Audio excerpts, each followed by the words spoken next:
Taiwan, 1965. Not war, but a training exercise. This one, codenamed Operation Sky Soldier, is typical of those conducted by the government of the Republic of China.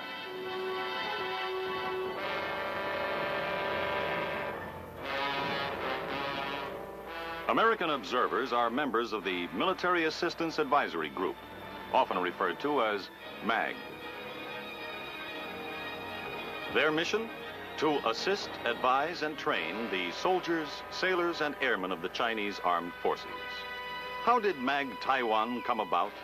What has it accomplished? Answers to these questions can be found in Taiwan's past history and present activities.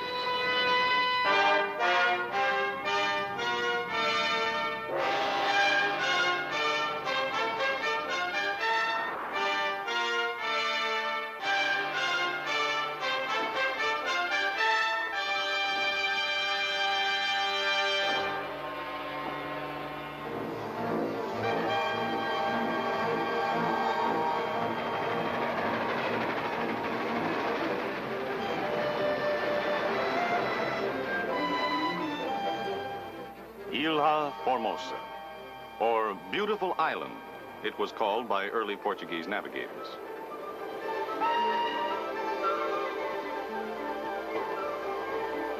The Chinese called it Taiwan, meaning the terraced bay. Both descriptions are valid. Taiwan is the largest of a group of 78 islands held by the Republic of China.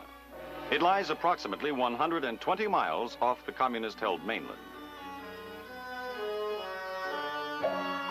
The islands of Matsu and Quemoy straddle the entrances to the communist-held seaports of Foochow and Amoy. The wind-swept Penghu Isles, also known as the Pescadores or the Fishermen, are located at the southern tip of the Taiwan Straits.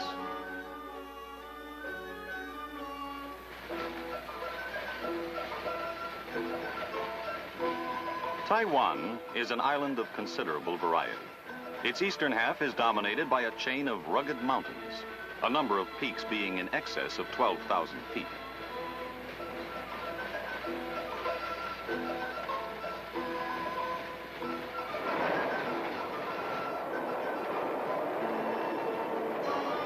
To the west of the central mountain system lie flat and fertile plains, ideal for the cultivation of rice, sugarcane, and pineapples, the island's most important crops.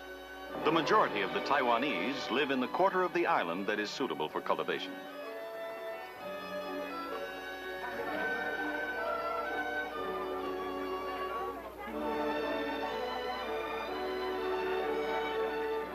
Taipei, the island's capital and the seat of the government of the Republic of China, is a modern city, bustling with movement and signs of 20th century prosperity.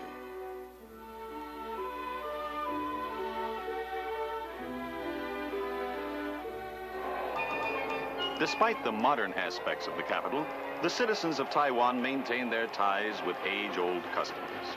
Festivals are unmistakably Chinese, loud with gongs, drums, and firecrackers.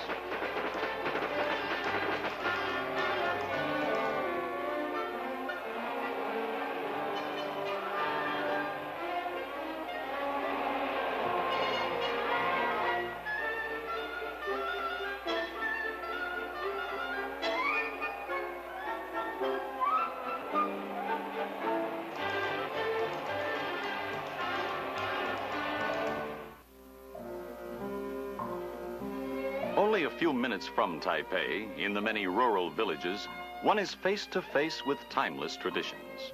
They serve to emphasize the underlying continuity of Oriental culture.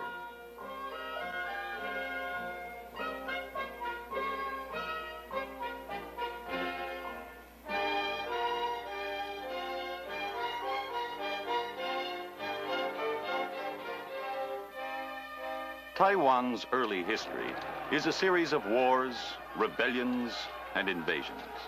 Beginning in the 12th century, Taiwan was the object of continuous and stormy struggles between rival foreign powers, pirate terrorists, and Chinese adventurers, all anxious for a foothold on this rich and strategically placed island.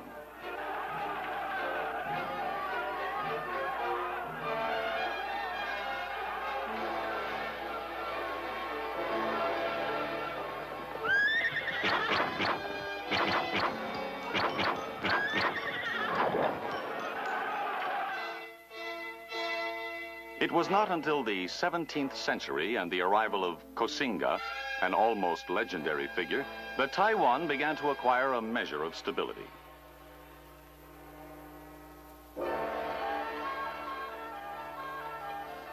In the 19th century, Taiwan was a province of China, then under the rule of the Manchu dynasty, which brought a period of comparative peace to the troubled island. This peace, however, was to be short-lived.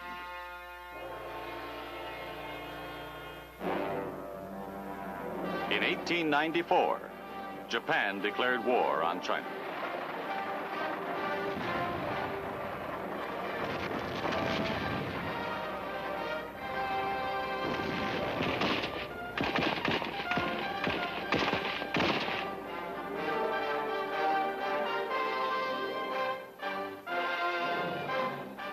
At the conclusion of the ill-fated Sino-Japanese War, Taiwan was officially ceded to Japan, in whose hands it would remain for the ensuing 50 years.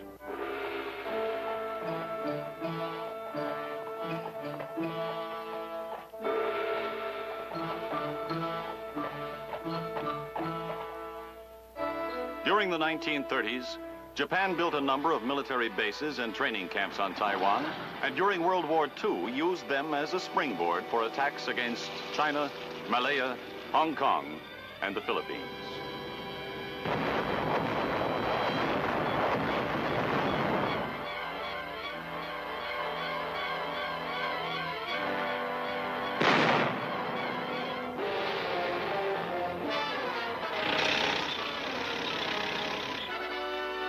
At the end of hostilities in 1945, Taiwan once again became part of Chinese territory under terms of the Cairo Conference of 1943.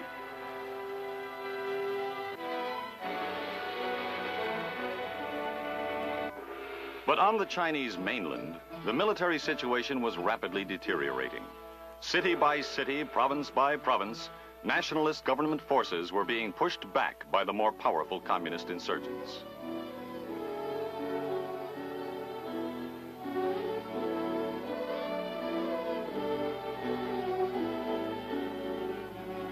Finally, in 1947, the Chinese government was obliged to evacuate the mainland entirely. It withdrew to Taiwan and the offshore islands, and thus began one of the great migrations of modern times.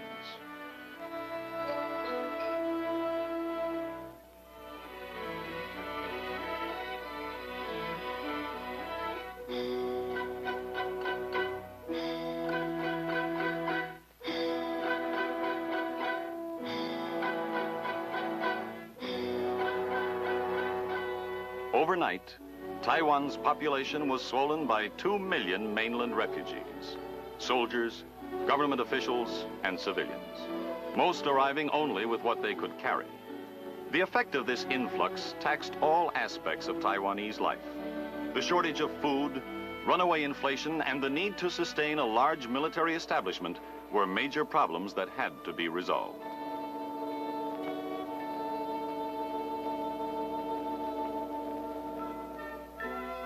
The government immediately began a program of rural land reform.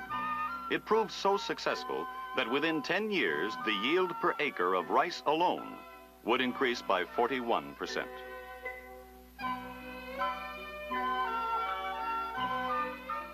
Most farmers were able for the first time to own their own land.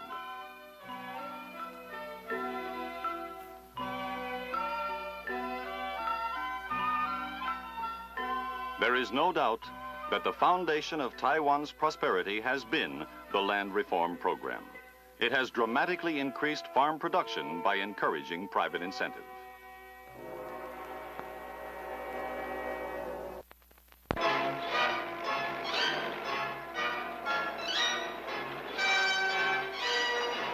Direct and massive U.S. economic aid was also to play a crucial role in stimulating the Taiwanese economy.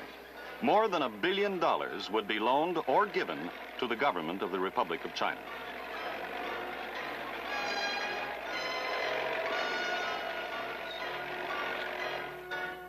Today, Taiwan's prosperity is second only to Japan's among the countries of Asia.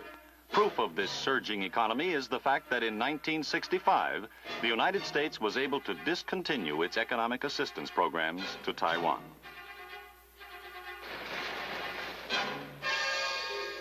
The government's own four-year economic plans and the efforts of private businessmen were equally important in rebuilding Taiwan's economy. Exports would double during the 1950s and would double again in the early 1960s.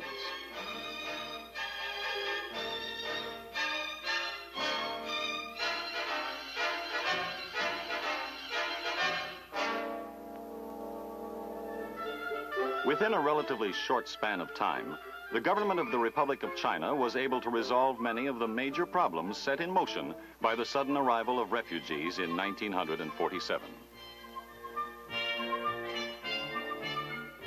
Eventually, the government would be in a position to eliminate the ancient specters of unemployment and disease. Improvement in health standards would bring about a decreasing mortality rate.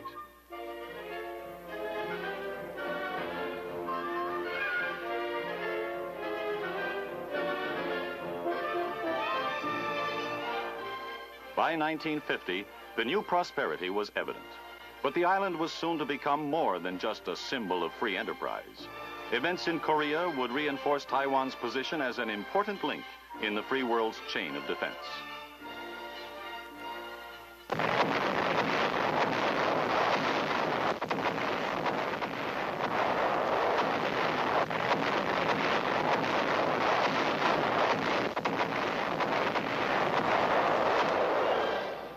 In 1950, the Korean War made it apparent that the security of Taiwan and the offshore islands was vital to the security of Asia.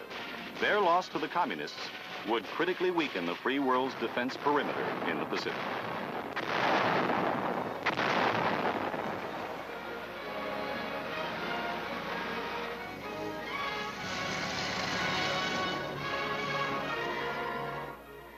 It was therefore essential that the free Chinese people be assisted in their efforts to remain free.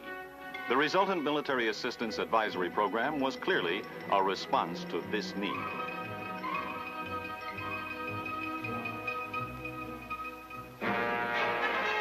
The first MAG mission began operations on Taiwan in 1951. After an initial survey of nationalists' needs, they immediately launched an extensive program. American officers and enlisted men began working directly with men of the Chinese armed forces at higher headquarters. Extensive training programs were initiated in tactics and operational techniques. Advice on management and staff procedures were intensified at all echelons. During this period, hundreds of Chinese military personnel were sent to the United States for specialized training. Mobile training teams introduced the new equipment, which had begun to flow in at an ever-increasing rate.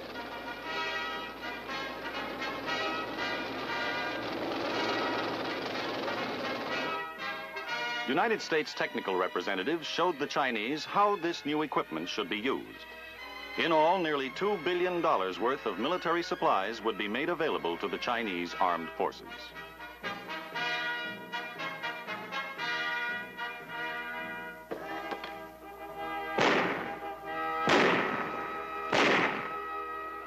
The courage and effectiveness of the Chinese soldier was dramatically demonstrated on the 23rd of August, 1958, when the communists opened fire on the offshore island of Quemoy.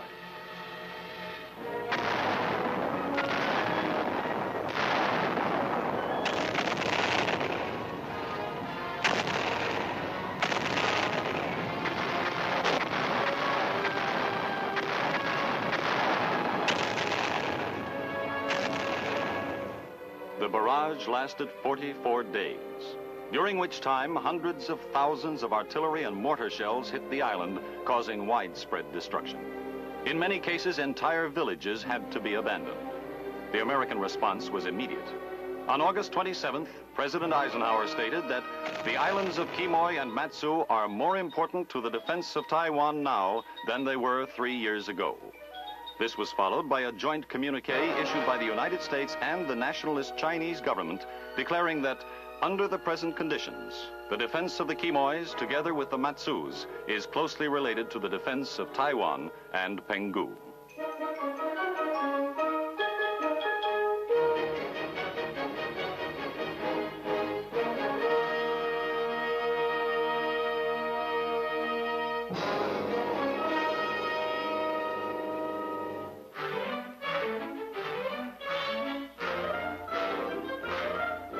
The consequence of the Quemoy incident was a rapid acceleration of the MAG program.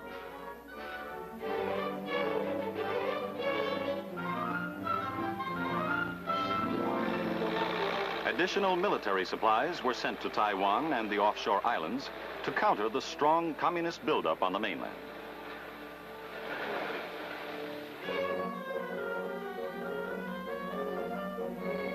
Pilot and ground training was stepped up to meet the new emergency. The Chinese Air Force became the recipient of the latest in jet fighters.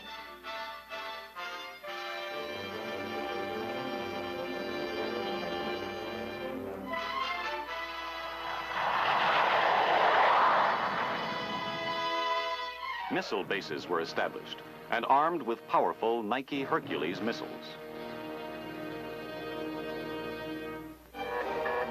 After its arrival on Taiwan, the first missile battery was operational in only 43 days.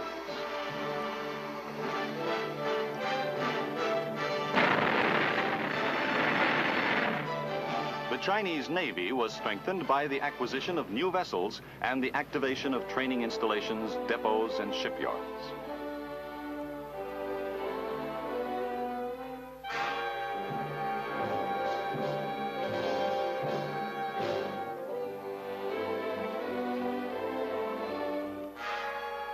Destroyers and destroyer escorts were bolstered by patrol craft to keep the communist mainland under constant surveillance.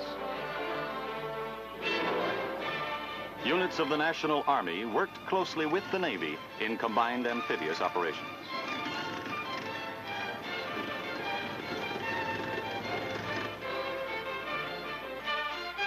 Special emphasis was placed by MAG on the training of frogmen. This exercise demonstrates a night raid designed to probe for information along the communist coast.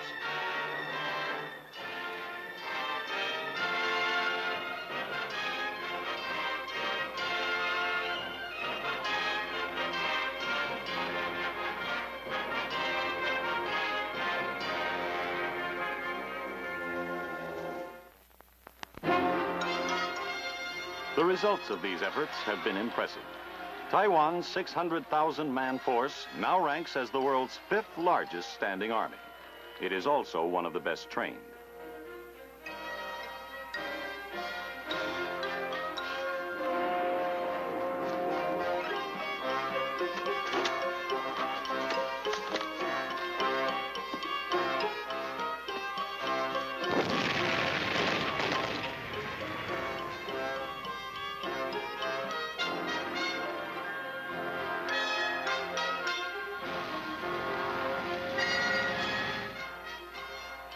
United States advisors assigned to MAG continue to work closely with their Chinese counterparts. Their work encompasses all facets of military activities. These men at an infantry school face a series of obstacles designed by United States advisors. They are similar to those that are used in American installations.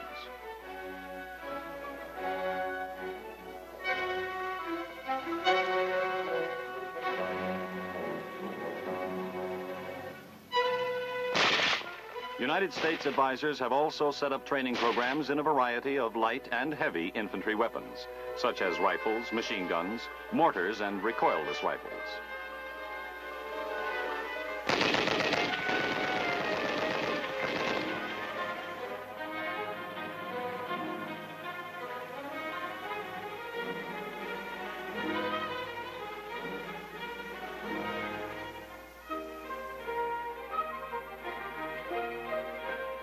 At the artillery school outside Tainan, United States advisors conduct courses in basic artillery procedures.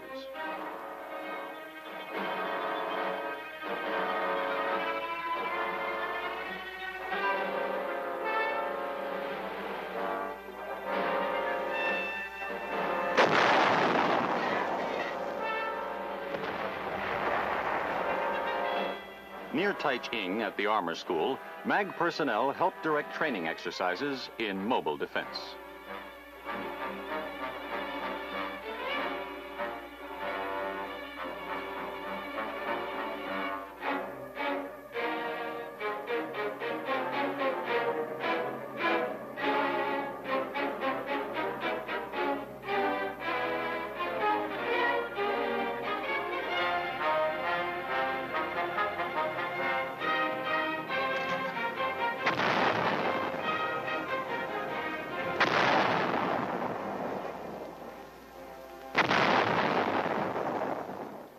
Chinese soldiers working with United States Ordnance Advisors have created a large automotive base depot near Taipei.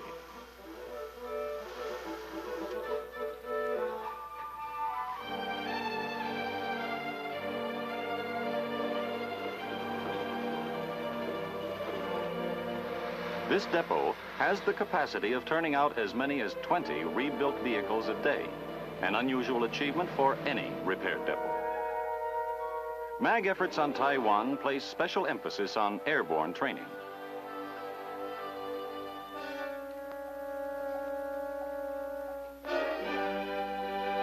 At the Chinese Airborne Training School near Pingtung, a United States airborne advisor supervises correct landing techniques.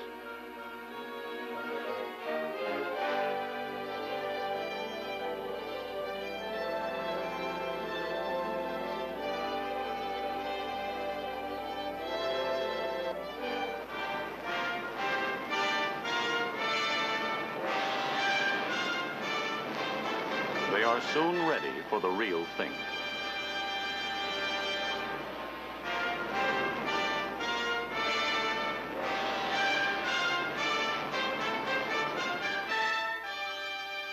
Out of such exercises grows a natural respect between United States and Chinese military personnel.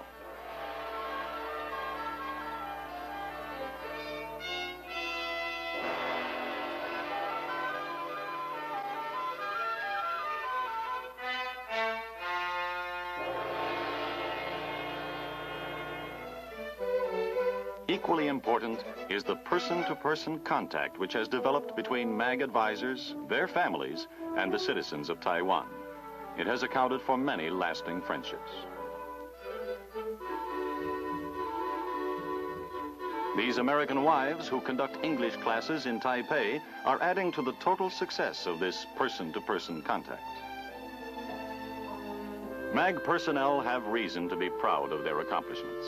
What they have achieved can be shown most graphically by a visit to Quemoy, where shelling still continues, but with propaganda leaflet rounds and only on odd-numbered days. Quemoy, just 12 miles square, is a complex network of underground corridors and fortifications blasted out of solid rock.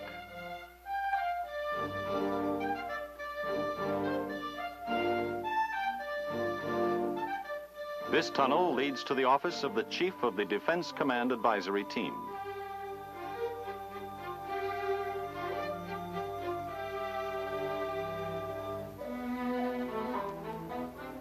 Much of their effort is devoted to a careful study of the many training programs now in operation.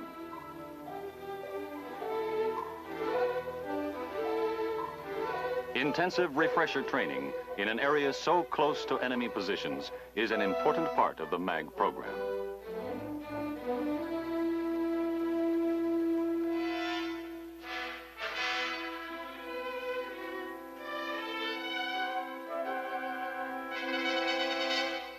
On Quemoy, MAG personnel and their Chinese counterparts live in caves or tunnels in close proximity to their duty stations.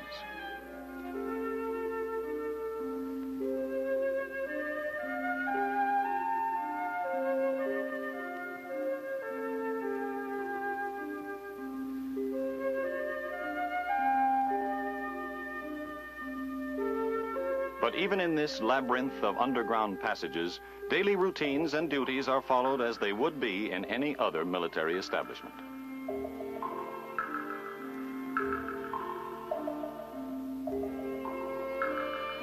The Chinese nationalist soldiers stationed on Quemoy are well trained and well equipped, and their morale is excellent. They accept their responsibilities with the knowledge that they are contributing to the defense of their country.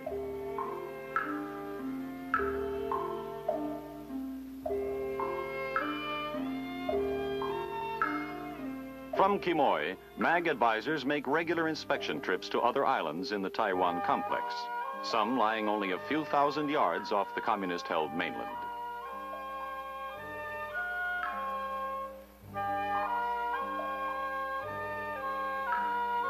On Ta Tan, frequent propaganda broadcasts are beamed to the Chinese across the straits.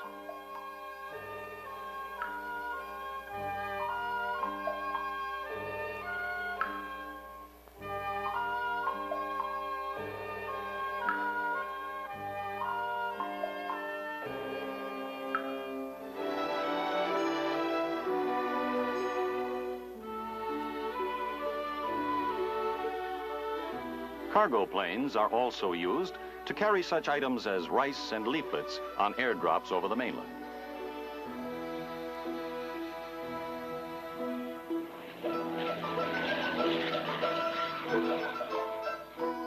Observers on Tan keep the communist coastline under 24-hour observation.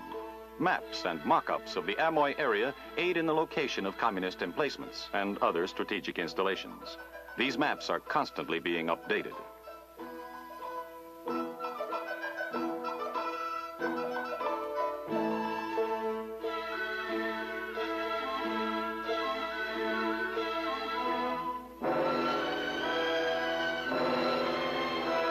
What else the nationalist soldiers are likely to see in the near future, no one can predict with any certainty.